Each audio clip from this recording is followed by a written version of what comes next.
So welcome to a very special SCC video. I'm here today with a celebrity chef and the world's best passenger. I'm only joking, James. That does happen quite a bit, doesn't it? Yeah, it has on a few occasions, though I think nowhere near enough as it probably should. I think the other James Martin needs better PR. Are you a good chef, though, nonetheless? I make a mean pot noodle, and I can do a few things, though I have put as an in-joke in the back of I used to do videos in my kitchen, and I have got one of his cookbooks in the back. It's got James Martin, My Kitchen. Like, yeah, it is. It's just makeup. It's just heavy makeup on TV. We're just turning on the telly one morning and watch a cooking programme and seeing you there going, does anyone notice? Yeah. Like the guy in the BBC interview who's just by accident. Or, my favourite story ever... There was a story of a man, no word of a lie, he managed to convince a whole town that he was Francis Rossi of Status Quo, despite the fact he never played guitar for them, and he didn't look anything like it, and he didn't even have a ponytail. He just said, oh, it's makeup. Yeah, hair fell out ages ago. That's play. Yeah. Well, I remember when I worked for Aston Martin, anyone that wanted to buy a left-hand drive car for the UK, you had to ask the factory for special approval. And one of it happened to be for a new Chelsea player, and it was a time where Alexis Sanchez played for Arsenal, and the agent looked after him and this player that played for Chelsea, which we didn't know at the time. So the factory said, "Oh, who's the car going to go to?" So I was just told by the agent it's Alexis Sanchez, and then eventually the car was built, etc., etc. The player came in to collect the car, and I'm there stood looking at Alexis Sanchez, thinking, "You know, I'm not Alexis Sanchez." And he came with a baseball cap down, cover up, this sort of bearded. I'm just trying to look through this little bit of a purse, a bit like looking for a race. And I thought, oh my God, that's Cesc Fabregas. But Cesc Fabregas doesn't play for Chelsea yet. So the reason I had to keep it all under wraps is because they want to let out a big deal. We're still playing for Barcelona, but obviously within the next few weeks he was anyway, not to talk about Aston Martins and left-hand drive cars. We've actually got two really cool cars sat behind us. A road car and a rally car. And we'll start with you. Why have you got a GT4 Celica? Sega Rally. In 2 words, Sega Rally 2 in 3 words. This to me is an iconic car. I think it's one of the most beautiful road-going cars ever made. I've always had a real thing for the Castrol livery, which I often think is the Castrol Tom's livery, but that's for the Supra. This was the Castrol TTE livery. It's just so iconic. Everybody knows it, right? Even if they don't know what it's attached to, they recognise it. And I actually think that the Celica is maybe a more special car because the racing Supra was actually quite distinct from the road-going car, whereas the rally car really was built out of the road-going thing, so it's got a more direct connection. Also quite a bit cheaper. That was the theory anyway. And I just love it. It's just such a cool, usable, modern classic, and it was a childhood dream that I managed to make come true. It is the car I've had for longer than anything else. I've had this for 7 years. I bought it to celebrate 25,000 subscribers. We're currently honing in on 500,000, which is, wow.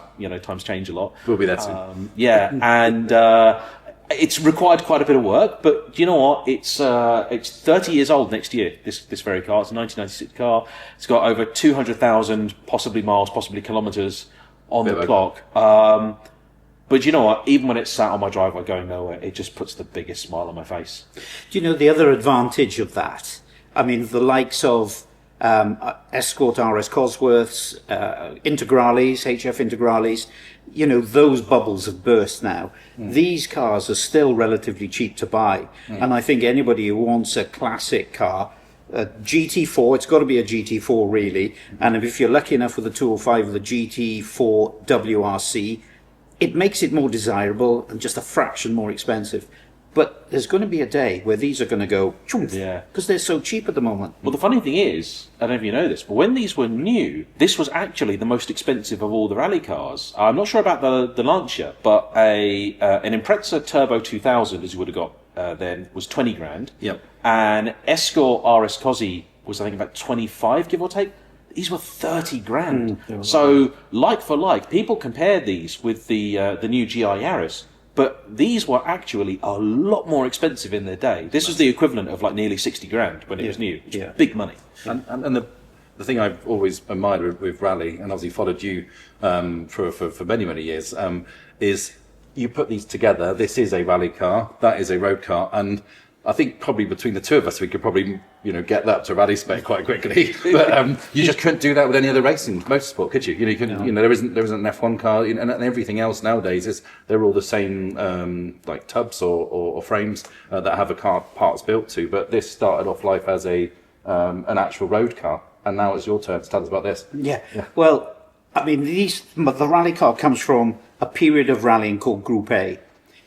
Just after the supercars were banned at the end of 1986, the FIA said this is getting out of control, and they wanted to bring it back to more production-based vehicles, trying to keep the performance down and what have you. So they came up with a set of strict regulations where, you've got to more or less use the standard body, the shape has to be the same, this, that, the other. Engines have to stay as per, although modified, but basically the same capacity, same engine block. The 3GTS, 3S GTE. GTE, same basic engine as that, but that helped keep things under control.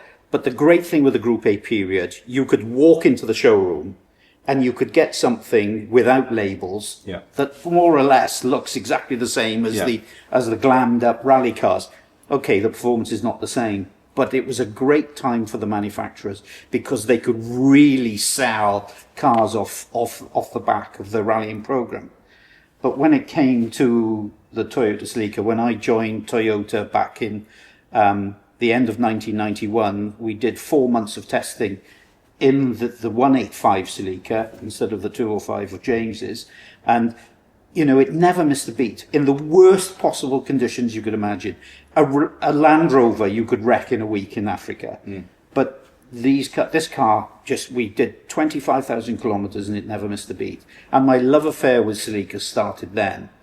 But joining UR Kanken all of a sudden in 1983, being fastest and leading my first World Championship rally, to not losing the lead, to eventually winning in Argentina, that was it. When I was going to get a car, it was going to be a Celica 185. And that's why I tried hard to find one of our original cars, but this particular one's a Carlos Sainz car from 1992. So it is dressed to look the same as it's exactly the same, and mechanically it's the same. Everything is full TT spec, and you don't quite realise until you start delving into it how, although body shape is one thing, inside there's so many things change, and even standard parts were modified. So at the end of the day, it's a pleasure to own it, and now I've eventually got it back to original spec, performing well. And all of our original mechanics back at TT, the engine builders, the transmission guys, they love the fact that I'm out there promoting their car. They were brought up building these things, developing them, and they turn up in Eiffel Rally in Germany. It's like a party in the service park on a Saturday. Well, I don't know about you, James, but sat here knowing that that's behind me, I'm like, can I have a go? I really want to have a go at it. And there's not many cars you could jump in and drive. I know there's a little bit of adaptation, but I don't know if you get the same feeling. Like, I'm kind of going... Well, yeah, but also what I think is somewhat unique about rally is that how many legendary race cars do you know that have number plates on them? That you could legally take that out and drive it. Whereas any sort of open wheel, single seater, Le Mans car, or even touring car, they're not road legal. And for a long time, old rally cars seem to be somewhat overlooked by the collector market. But I think now, particularly as I think people are sort of coming to see, particularly this era as something of a golden age of rally, I know there's always been a lot of deification of the Group B era, but it's my understanding, anyway, Nicky, please correct me if I'm wrong, by the time these were quite well developed, across certainly loose surfaces, they probably weren't far off the pace for Group B car anyway. Yeah, probably at the time. I mean, modern day cars now have just blitzed them all, but that's technology. But you're right, you could jump in it, it would be a bit noisy, but you could take it down the pub and have a couple of beers and come home in it. That's it, it's road legal. Yeah, amazing. And we will get back on topic of actually being part of a sports super and hypercar club and why we're actually here. But one thing, we all remember that moment in our lives where we first got interested in the sport. And my interest in rallies, I can't remember what channel was it on Saturday or Sunday morning or something, but watching, what would it have been, Channel 4? I'm not sure. Well, it was Channel 4. I mean, there's been so many different companies. How far back are we going? I can tell you exactly, because I remember you and Colin going through across a cattle grid. I can literally see the image, and I remember going, I was a kid going, wow. And you went through across a cattle grid, through a gate post, and then sort of came round a hairpin. Yeah. And that for me, that was like, I got to watch more of this. And so it was the period of, seeing you and Colin in action in the 22B body shell, that 3-door shell. And I sort of went back and watched the older stuff and then stuck watching it for years. Well, it probably would have been BBC, and now, while we've got a young Welshman on the verge of winning the championship, he's got a bit of a fight on his hands. He's only 3 points in front, but, 1 round to go in Saudi Arabia. But the coverage he gets is minimal. He may, on Welsh News, get a mention, Elvin Evans has done this. But back in the day, Colin used to stir up all this interest. Yeah, huge. And the tabloids used to come along and reports and full page stuff for Rally GB. Now we don't get that anymore. No. But not taking it away from the sport. The cars now are more spectacular than ever. You were telling me where you used to test when you were Ford at Greystoke Forest, where you would know Colin's individual gear shifts by hand and where he'd be braking point and stuff. You'll say a lot of those sort of downshift, they'd be flat out with the new aerodynamics and how everything's changed with technology. Yeah, well, this year they scrapped the hybrid units that they had in the World Cars. It didn't really work and doesn't really necessarily offer much other than ticking a box. So now I jumped in a car last year with Greg Munster, and it was a piece of road that we tested with Colin. And this thing, the modern car, has so much grip and so much downforce. I mean, braking is so much later, even on gravel. And while I got used to that, we came around a junction and we had this long straight uphill. And I could see the left-hand corner at the top of the hill with trees in front of us. And I knew that was a 4 left plus with Colin, which is 4th gear on throttle. And I thought, I wonder what he's going to do in this car. So he's screaming up. This is 5-speed gearbox nowadays. And this thing is just screaming away. And I thought, is he going to brake? Or is he going to lift? Actually, he's not going to do anything. And he just turned into this left-hander, flat out, and the car just went round there. And if that had been a Focus back in the day, you would have gone off and flattened half the forest before you stopped. But honestly, the downforce and the grip it had was just bonkers. Wow, and where was your moment for Do you Rally? know what? I think it actually predates Colin McRae Rally, because video games big part of my life. And there was an oft-forgotten game, which I think was just called, it was like Network Q Rally, or something along those lines. Yes, I remember that. And the car heavily featured in that was the, we were talking about iconic liveries off camera earlier, the blue and yellow, I think it was the McGann. Yes.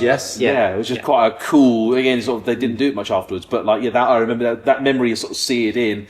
And then, of course, playing the Colin McRae series later, and eventually I did actually get myself out to go and see a round of the WRC when it was still in Wales, and that was great, just to see the cars going past and being like, oh my word, like that is phenomenal.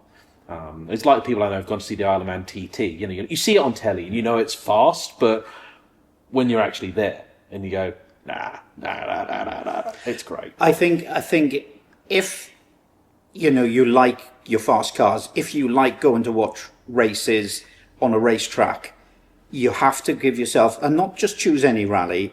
If you can go abroad and watch a World Championship rally, that's fine. There's a rally event, starts in September in Aberystwyth, called Rally Bay Ceredigion. You've got the Say that again. Rally Bay Ceredigion. Okay, cool. We'll write that down for you later. Yeah. Don't get me to spell it. That's just the county. Okay. But that rally, you've got some top-class drivers, and when you see the level of commitment on these tricky mountain roads, Abergwesyn Tregaron Mountain Road, have you ever taken your... It's all wasted on them. Wasted. Hey, no, I'm trying to learn. I'm trying to be culturally enlightened. Yeah. Sorry, go back. Abergwesyn to Tregaron Mountain Road. I'm glad this is being recorded, right? We'll look it up afterwards. You have a look. They go over this piece of road at a phenomenal rate.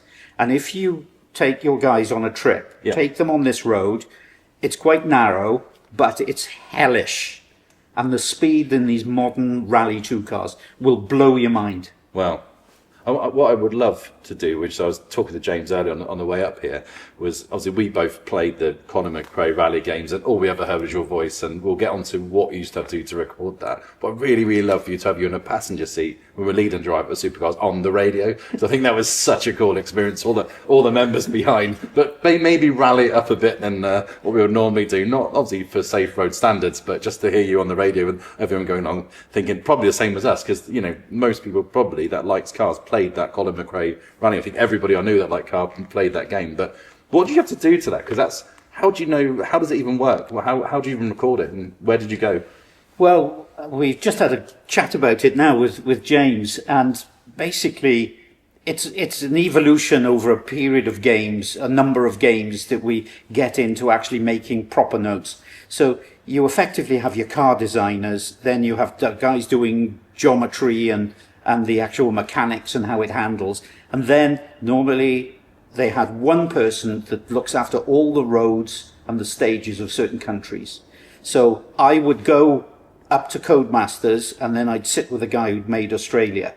So then we got them to put a trip meter onto the screen. So running in the back of all these games is like a counter. Okay. Which they can activate certain things, and it knows where the player is on the road. And so we have that brought forward, and then I would record the pace notes as I saw it. Long 4 left, 50. And then I would stop, and then it would be long 6 right, opens over crest, 120. But then I would then check these pace notes to make sure it's accurate. This guy who knows these roads is driving really well with the PlayStation controllers, but then we would then break these up into sections, record it in a proper recording booth so it flows nicely, instead of recording 4 left over crest. It gets robotic. Yeah. Well, we wanted it more realistic, so you break it up into chunks, and I want to say this bit at this number, this bit at this number, this bit at that number, and then when you play the game, it all comes out and it flows beautifully. Yeah. The co-driver sounds like he knows what he's doing. Yeah, which you always did. Of course. And we were talking just off camera about some of the actual in-car stuff you did with Colin, and I mean, I've watched hours of you and inside the car, and you've shown me quite a lot of some of the stages you were on. But you mentioned you had a bit of a rolling incident in America on some stage with this fictional character. Yeah, it was. Yeah, people in America didn't know who the hell Colin McRae was, and they thought it was just a made-up name. But we rocked up to Los Angeles. Subaru America supplied us a car. We were sponsored by a clothing company called No Fear, as it happens. And we did some stages to the north of Los Angeles, had to use these organisers' notes, which was shocking, and we were second overall. Travis Pastrana was beating us. Travis being a big local motorbike nut and big car nut now as well. And we had one stage left in this football stadium, the LA Dodgers or whatever it may be stadium. They'd taken out a row of seats in one corner, another row of seats in another corner. So we started on the down ramp, which they put 100 tons of gravel on, down into the base, over this jump, which was a big ravine with a takeoff ramp and a landing ramp, hairpin right round these moguls, up the corner, round this tarmac circuit, car parks and everything. And we were up on the clock. We were beating Travis Pastrana. We'd taken all the time we'd lost the day before, and we were leading. So now we're coming back down this ramp into this jump, and he's just going to take off. And he just gave the car a little bit of a twitch on the steering wheel just to get it to turn, because as soon as you landed, you had to turn hairpin right. Yeah. Well, basically, it took off a bit aggressively, and when it landed heavily on the front left wheel. It bounced, and then we pushed the tyre off the rim dug in, and now we're midway rolling, and I thought, this is okay, we've got enough speed here, we're going to roll back on our wheels. And no sooner I thought that, McRae thought the same, all you could hear was chunk as he puts it in first gear, and the throttle was flat out on the rev limiter, upside down. And it's pop, pop, pop, pop, pop, pop, pop. And as soon as it landed on the wheels, he drops the clutch. Round a couple of moguls, finish. And I think we lost 2 seconds. Travis Pastrana beat us by a second or something. But it made national news on 2 channels in America, 6 o'clock news or whatever it is. And everybody thought, Christ, this Colin McRae is a real person. And no fear, you could imagine. It was a big win-win for them. Massive. Yeah, but that was Colin McRae for you. Now let's talk about actual proper modern cars, not proper cars, but you also have not only this, mate, you've got some other nice cars in the stable. Yeah. What would you say is your, I saw the one on track, the Scuderia, the 430. Would you say that is your most sort of mechanical car, the next step up from this? How from that? If you want like a high performance car, in a lot of ways, yes. But actually, in a lot of ways, the most involving car is probably the 550 Maranello. Really? Which is just, again, it's another really old school, quite interesting car, because I've got a magazine at home from when they launched it in 1996, and they were showing it to journalists, but they weren't letting them drive it, and they all hated it. They all hated it because they're like, no, this is replacing the Testarossa lineup and, going from mid-engine to front engine. And they're all deeply upset about the fact it is, as far as they concerned it, they were ruining the car, making it all big, soft, waft, comfy GT and all that. And they didn't understand what Ferrari was all about. As soon as they drove it, of course, they all loved it. And when you drive it today, actually, it's an incredibly involving car. There's so much information through every part of it. From the gear lever to the clutch, the throttle, the brake, the steering, the whole thing's just alive. It's compared with a modern car, it's so simple. And you've got to respect it for that, because if you make a mistake, it will not cover that up for you or not flatter you. But it is also just the most wondrous thing to drive. And one of the things that I really love about cars like this and cars like that is they are, as far as I'm concerned, time machines. It's stuff like this is great because it's like a museum piece that is actually still out there being used. I understand why friends of mine that are into like heritage rail and things love it, because it's one thing seeing stuff in a glass box somewhere. Yeah. There it is. By the way, did you know somebody famous used to drive this? Yeah. Especially with something like this, really, you only properly get to understand it when you get to see it used in anger. Yeah. You see it driven. I was at the Le Mans Classic earlier this year, and for me to be able to see like cars that raced when I wasn't born, out there being driven properly, you suddenly get to understand and go, I see why people, hold this era in such high regard. I see why people love it. Yeah. It's that physical side. I was really lucky when I was a young kid to get to go and see the Formula One when it's still in the V10 era. I can still hear it. Like, it's just it was unbelievable. It was just amazing, and that I think is one thing that's been lost a little bit from some motorsports. But I think a lot of these sports car manufacturers, as much as anything else, are obsessed with horsepower, making them the fastest, making them the most powerful. But that is okay for the manufacturer.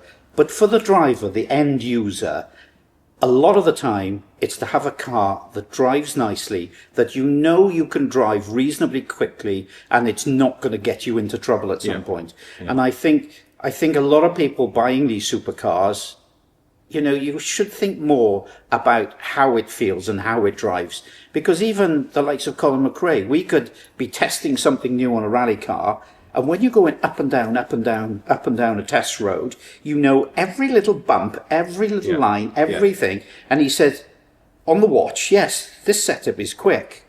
But if I didn't know the road, I'm going to get into trouble with this. This is going to cause an accident. I don't want it. Yeah. And he would choose to have a slower setup that gave him more confidence. Yeah. And I think confidence, like you said with the 550 Maranello, it just lends itself to the road, and then it's got some progression in the way it reacts to things.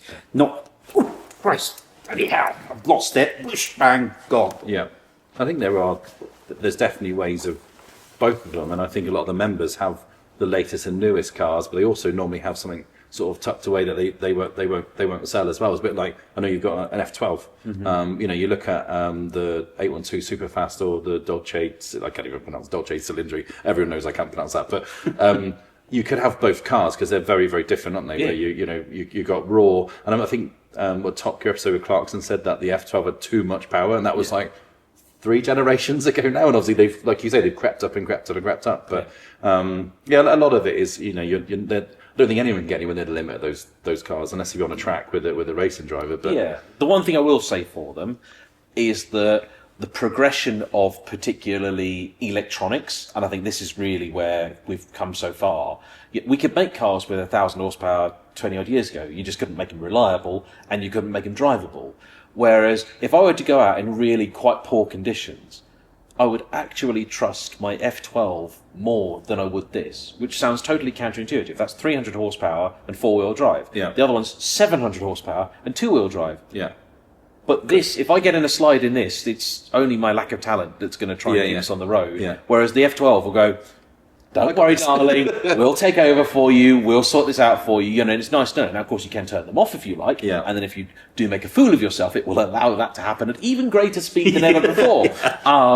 But it's one thing I like, and that I think is the real trick that manufacturers have got these days, is that they want to make these cars, they want the customers' demands to be even faster, but they've got to strike that balance between we as enthusiasts want them to be fun to drive, but they also have to make sure that the lowest common denominator, who's just going to get it and go, I wonder what it does, bang in first, isn't going to hurt themselves. Yeah. Well, I suppose that's the manufacturer protecting themselves, the person that owns it, but also the other poor public driving on the road with them. Yeah.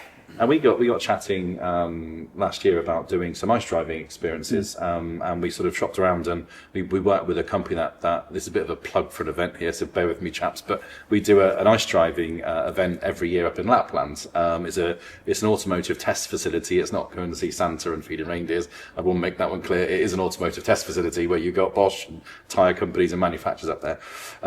But going back to actual the technology you've talked about, this particular company we use get a brand new 992 GT3, strip out all the traction control, every single electronical driver aid, they disable it.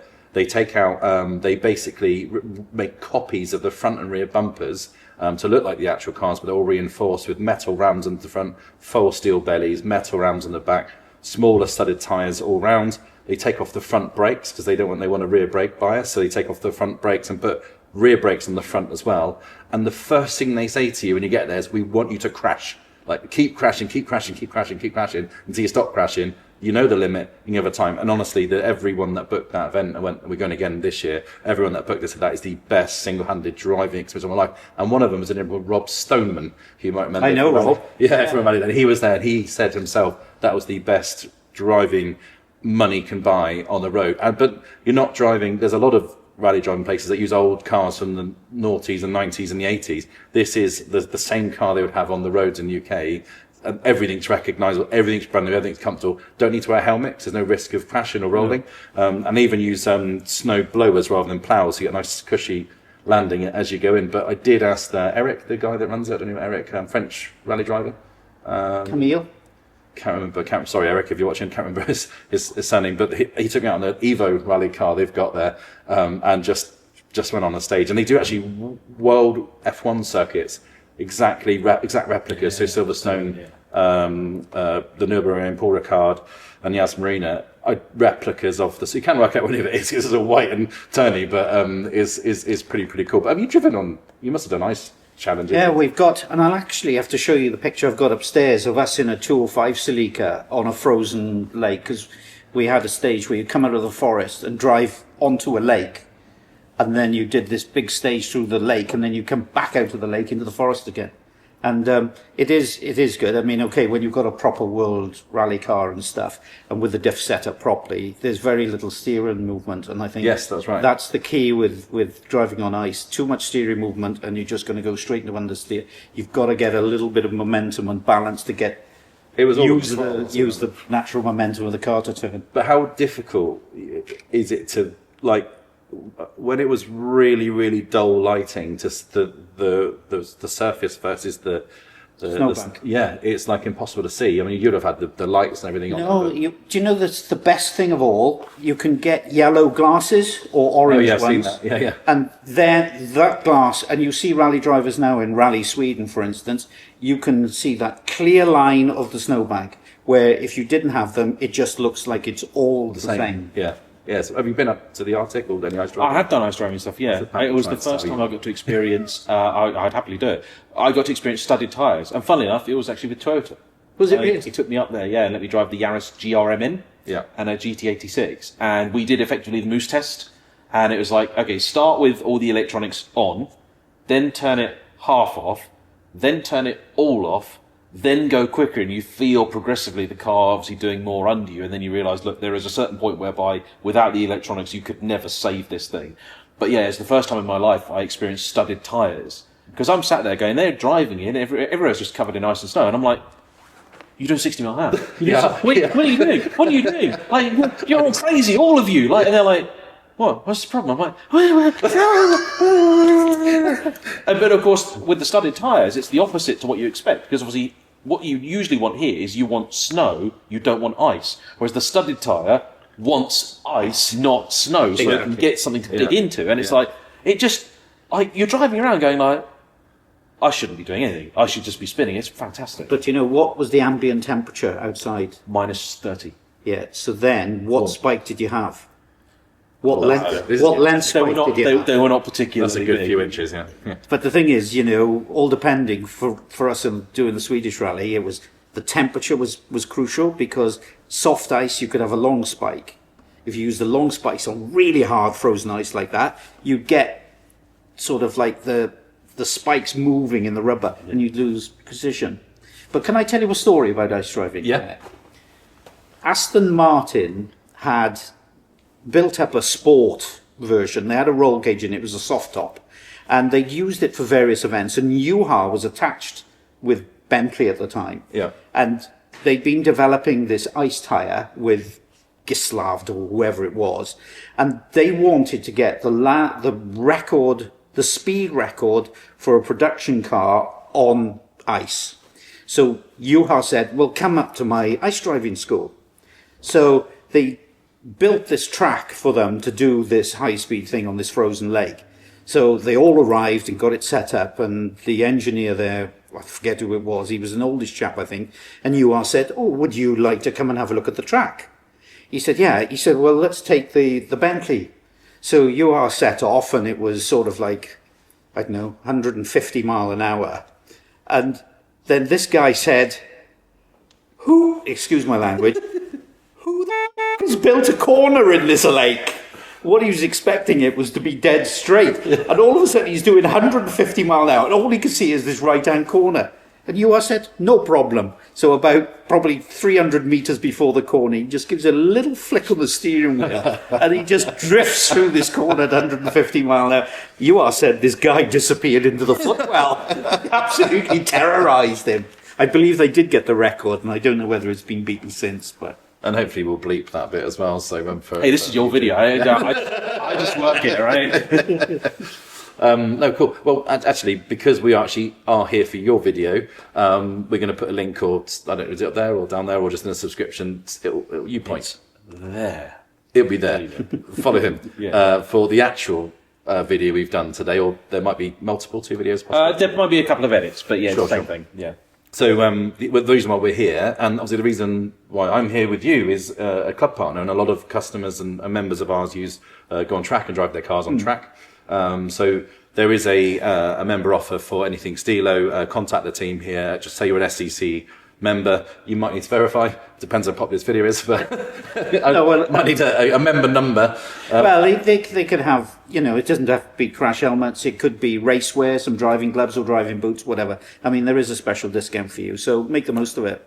Thank you, Nicky. Thank you ever so much for letting me, for using your equipment, firstly. But Thanks for facilitating. It's been really great.